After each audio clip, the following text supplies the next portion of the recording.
South ఇండియాలోనే అతి తక్కువ ధరలకి రత్నాలనందించే ఏకైక సంస్థ 6JVR. చేవెళ్ల బస్సు ప్రమాదంలో దాదాపు చనిపోయిన వాళ్ళంతా కూడా తాండూరుకి సంబంధించిన వాళ్లే. అయితే ఒక ఆమె తన తల్లికి ఆరోగ్యం బాగలేదని చూడ్డానికి వచ్చి తిరిగి వెళుతూ ఆవిడ కూడా ఈ బస్సు ప్రమాదంలో చనిపోయారు. నాగమణి అనే ఆమె, వాళ్ళ బ్రదర్ ఉన్నారు. ఒకసారి ఆయనతో మాట్లాడదాం. ఏం జరిగిందండి? ఎప్పుడు వచ్చారు ఆవిడ? ఎలా వచ్చారు? అసలు ఏంటి? సిస్టరు హైదరాబాద్ నుంచి శుక్రవారం నైట్కి వచ్చింది మేడం. మా అమ్మ ఆరోగ్యం బాగాలేదని చూడడానికి వచ్చింది ఆమె. శనివారం నాడు ఆదివారం నాడు హాలిడే ఉంటుందని చెప్పి ఇక్కడనే ఉన్నది.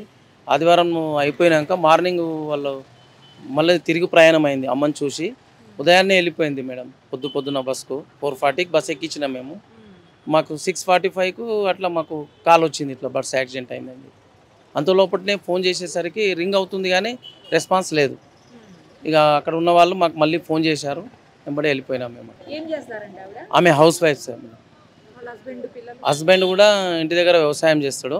పిల్లలు 2 ఆడపిల్లలు, ఒక మగ పిల్లవాడు. 2 ఆడపిల్లల పెళ్ళిళ్ళు అయినాయి. ఇక్కడనే ఉంటుంది, మా దగ్గర ఇంటి ముందరనే ఉంటారు వాళ్ళు కూడా. అబ్బాయి ఏమో హైదరాబాద్లో ప్రైవేట్ జాబ్ చేస్తాడు. కోడలు కొడుకు 2. ఆ బాబుకు చిన్న పిల్లవాడు ఉన్నాడు మేడం. వాళ్ళిద్దరు జాబ్కి వెళ్తారు కాబట్టి ఆ పిల్లలని సంరక్షణ ఈమెనే చూస్తుంది, ఇంటి దగ్గర ఉండి చూసుకుంటుందని. ఉదయాన్నే వాళ్ళు 10 గంటలకు డ్యూటీకి వెళ్తారు కదా, అంతలోపు పోవచ్చు అని చెప్పి మార్నింగ్ వెళ్ళిపోయింది మేడం. 52 ఉంటుంది మేడం.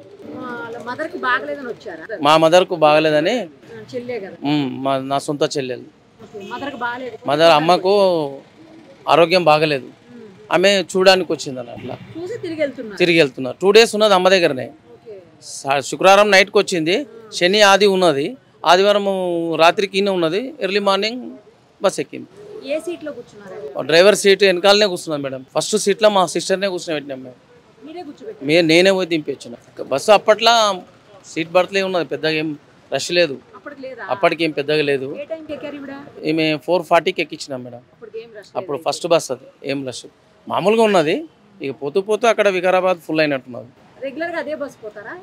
ఎప్పుడు అంత తొందరగా ఎప్పుడు పోలేదు మేడం. ఈసారే ఫస్ట్ టైం అట్లా పోయిందండి. ఎప్పుడు 7:30కి 8కి అట్లా పోతుండే ఆమె. అది దురదృష్టం. ఇక ప్రభుత్వం నుంచి 7 lakhs ఇచ్చారు మేడం ఎమ్మెల్యే గారు.